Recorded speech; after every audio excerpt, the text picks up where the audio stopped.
자, 이제 과실의 객관화 경향이라는 개념에 대해서 볼 건데, 이렇게 그 국가배상 책임에 있어서 그 행정 공무원들의 과실을 너무 엄격하게 판단하다 보면 그 국가나 지자체로 인해서 피해를 본 국민이 국가배상을 받을 수 있는 범위가 되게 좁아지겠죠. 그렇기 때문에 지금은 좀 많이 넓게 인정해 주는 게 이제 좀 트렌드식으로 나오고 있다 하는 게 그 개념이 이겁니다. 국민의 권익 구제 차원에서 고의 또는 과실의 개념을 완화시켜가지고 과실 입증을 보다 쉽게 해서 국가배상 책임의 성립을 용이하게 하려는 경향이 많이 지금 사회적으로 이루어지고 있다라고 해서 첫 번째 추상적 과실이라 하는데요. 직무를 담당하는 평균적인 공무원이라면 그 사람을 기준으로 그 개인적인 그 사고를 쳤던 공무원 개인의 기준으로 볼 게 아니라 그냥 통상의 공무원이라면 그때 당시에 어떻게 했을 것인지를 예측해 가지고요. 통상 갖추어야 할 객관적 주의 의무가 있는데 그거를 만약에 그 특정 공무원이 게을리했다. 그럼 과실로 그냥 봐주겠다는 겁니다. 그죠? 그 사람 개인으로 보면 너무 어렵잖아요. 그래서 그냥 통상의 공무원이라면 당연히 이런 주의 의무를 했겠죠. 라는 게 통상적인 내용이 예측이 된다면 그때는 공무원이 과실이 있다라고 봐준다는 거예요. 그런 의미가 바로 추상적 과실, 과실의 객관화 경향이라고 보시면 됩니다. 자, 관련 판례 볼게요.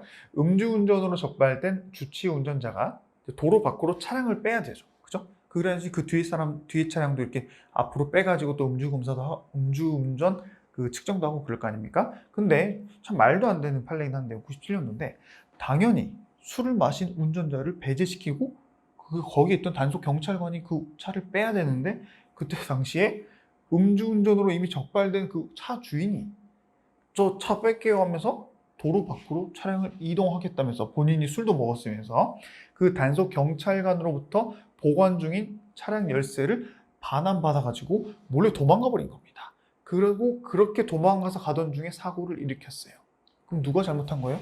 단속 경찰관도 잘못한 거죠. 그렇기 때문에 여기서는 국가배상 책임을 인정해줬던 판례라고 보시면 됩니다. 그래서 평균적인 공무원이라면 이런 실수를 하면 된다, 안 된다? 안 된다. 아니, 어떻게 음주운전 단속 공무원이, 경찰관이 이런 식으로 열쇠를 줘가지고, 그래, 차 빼세요, 사장님. 뭐, 술도 먹은 사람한테 있을 수가 없죠. 그렇기 때문에 이럴 때는 평균적 공무원이라면 당연히 이런 일이 발생하지 않을 거기 때문에 이건 당연히 공무원의 과실로 봐버린 하나의 판례라고 보시면 됩니다. 자, 그 다음 가해 공무원의 특정화 분류라 그래가지고, 우리 이 판례를 보면 알아요. 전투 경찰들이 이제 시위 진압을 나갔을 때 시위하신 분들도 되게 많지만 정경분들도 되게 많죠. 근데 그 과정에서 시위 진압하다가 시위를 하시던 분이 돌아가셨다. 근데 정경도 너무 많고 또 현장이 매우 복잡할 거잖아요. 그래서 그 정경 중에 누가 이런 행위를 했는지를 딱 집어가지고 그 사람을 특정을 해야지 국가배상 책임이 있냐? 그렇진 않다는 겁니다. 가해 공무원인 정경을 특정하지 않더라도 손해배상 책임을 인정한다라고 해서 가해 공무원을 반드시 물론 이제 상황에 따라 달라요. 이런 특별한 상황 아니면 당연히 누가 실수를 했다거나 누가 고의로 잘못했는지 따져봐야겠죠. 근데 이런 특별한 상황이 있을 때는 반드시 그 행위를 한 공무원을 특정하지 않더라도 국가배상이 있을 수 있다는 거 여러분들 기억하시면 됩니다.